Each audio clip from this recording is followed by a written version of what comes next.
Hey, folks, guess what?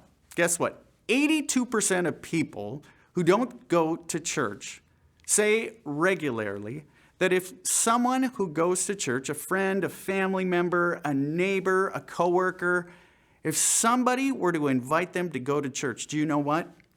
They would. They would. Get that. 8 out of 10 people who don't regularly go to church, the 43% of our country that don't go to church, they say they would go to church. Now, you want to hear a sad statistic? Here's the reality. Only 2% of people who attend church ever invite someone to church. 2%! Why? Well, that's what I want to talk to you today about here on the Daily Dose. Folks, I'm so glad you joined us. If you're watching today on Facebook, I'd like you to do a couple of things for me. First, would you like this post? Would you share it on your own Facebook page? That's how we get the word out about what God's doing through this ministry. The second thing is, would you check in on Facebook? For every check-in, we have a generous donor here at our church who's donating $5 for every check-in to our Backpack Attack program that's feeding kids and families who are hungry right here in Alexandria.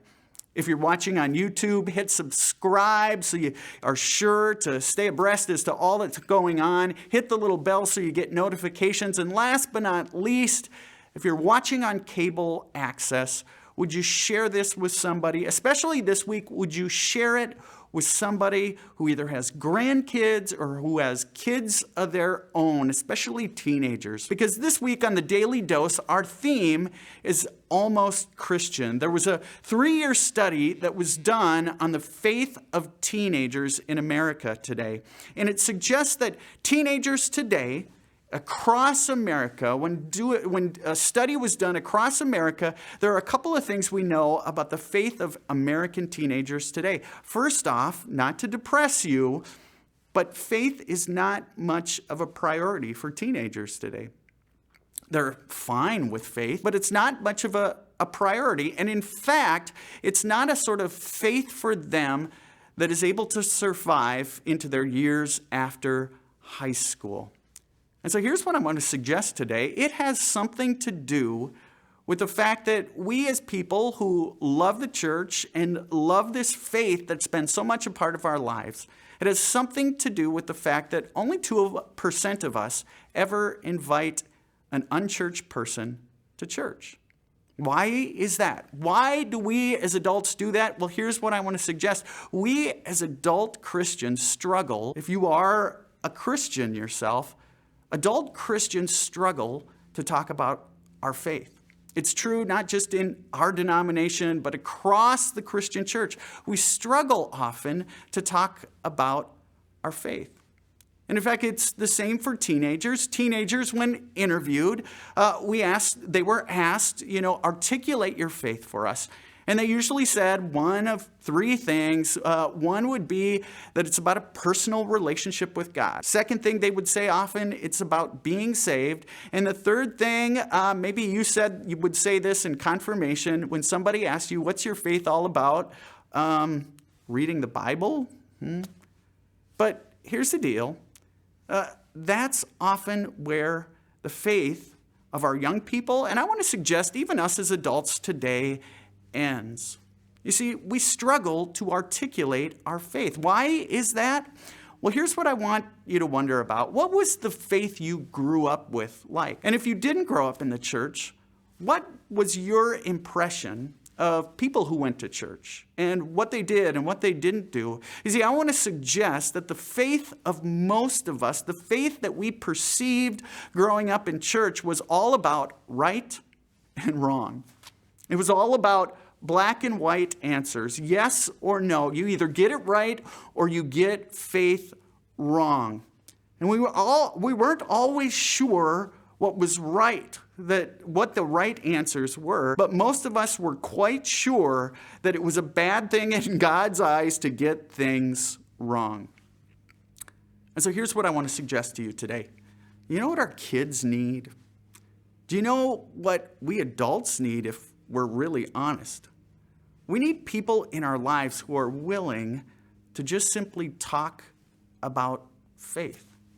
not in ways that suggest that there's right and wrong, but people willing to talk about our own experience of faith, where we see God at work in the world, how God makes our life different. We need people in our world who will imagine with us the sort of world that God wants for us and how we can join with God in righting this capsized world we live in. We need people who are willing to be real with us and just talk, not worried about right and wrong answers. People willing to be real and share their doubts and to share their struggles. Don't we all need that? You see, that's the number one key, I think, in growing a faith is surrounding ourselves with people who model for us how it is to articulate the Christian faith. If we, the adults in our young people's lives, don't talk about faith, where will they find it? In the book of Romans, chapter 10, a guy by the name of Paul, he writes some important words. He writes this. He writes, "How then can they call on the one they have not believed in? And how can they believe in the one whom they have not heard? And how can they hear without someone sharing with them?" You see, that's how Paul talked about faith and passing on the faith in that first century world, and it seems just as true today. When Katie, my wife, and I were preparing to get married, we both applied for scholarships where we won a scholarship to study at what's called the Goethe Institute in Germany. It's a language institute.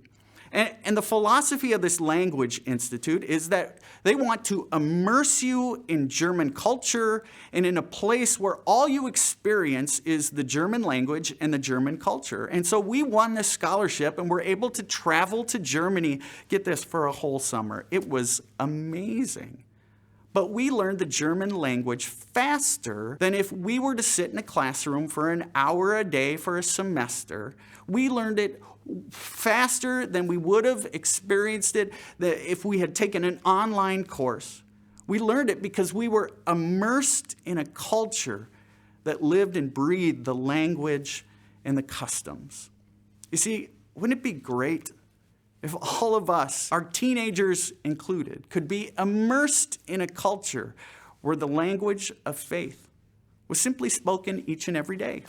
Not a language that suggests there's right and wrong, not a language of faith that seems to suggest that it's okay to judge others for their lack of faith or doubts that they have, but simply a culture in which the language of faith is spoken day in and day out. I think every one of us would have a deeper and more abiding faith. So what do you think?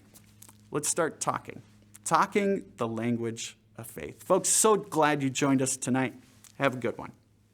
I lay me down, I'm not my own. I belong to you alone. Lay me down, lay me down. 1, 2, 3, 4.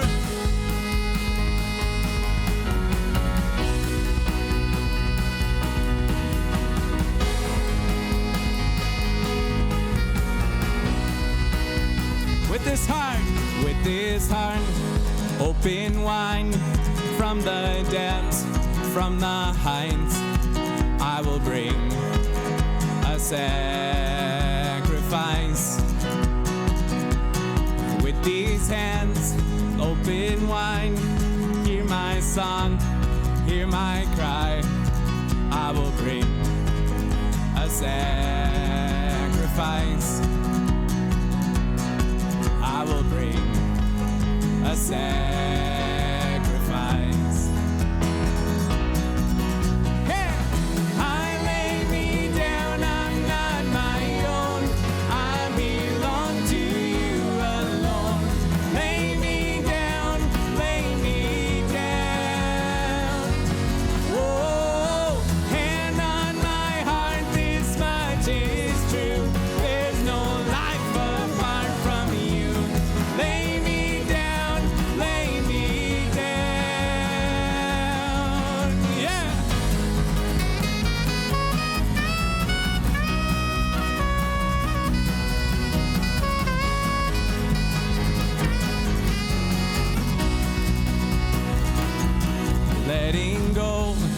of my pride, giving up all my rights. Take this life and let it shine, shine, shine. Take this life and let it shine. Say, I lay me down, I'm not my own. I belong to you alone. Lay me down, lay me down. Oh, and on my heart this much is true. There's no life apart from you. Lay me down, lay me down. Oh, lay me down, lay me down. Lay me down. Yeah. It will be my joy to say